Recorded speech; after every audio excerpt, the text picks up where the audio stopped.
Dinaragdagan na ang security detail na nakatalaga kay Ombudsman Conchita Carpio Morales matapos may matagpo ang granada sa harap ng kanyang bahay.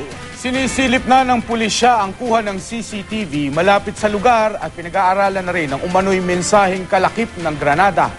Live mula sa Muntinlupa, saksi si Maris Umali. Maris.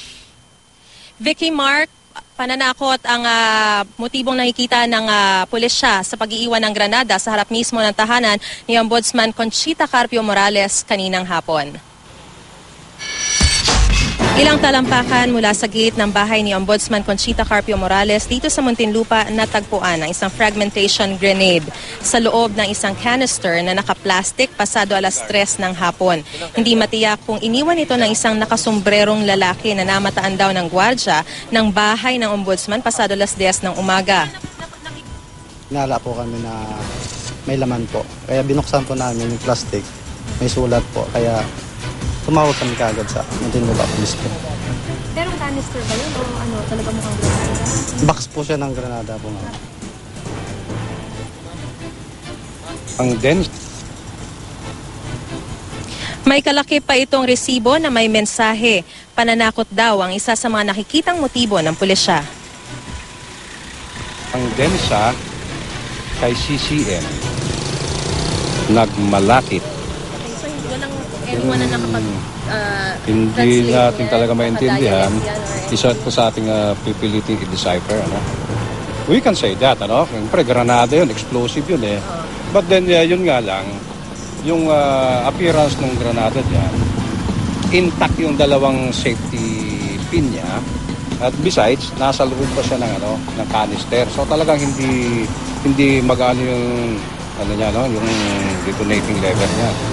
So, hindi para sumabog. Katatapos na impeachment trial. Pero wag natin sana kalimutan na si Ombudsman ay Ombudsman.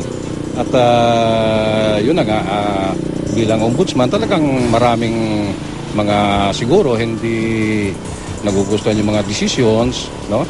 So, we really have to look into so many possible na Wala pa si Ombudsman ang matagpuan ng granada sa harap ng bahay niya at hindi rin siya humarap sa media. Sa kabila ng natagpuang granada, nananatiling kalmado umano ang Ombudsman at kanyang pamilya. Kapag ni Ombudsman natin, di ba?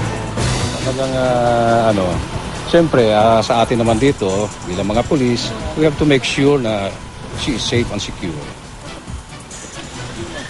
Tinitingnan din daw ang kuha ng isang CCTV camera di kalayuan sa bahay ng Ombudsman.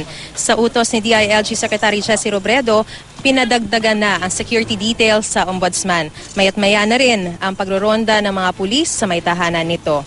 Hanggang sa kasalukuyan, Vicky at Mark, ay nire-review pa ng pulisya ang CCTV at nakita nga natin na dinagdagan na nga yung mga pulis. Todo bantay din sila dito sa harap mismo ng tahanan ni Ombudsman Morales.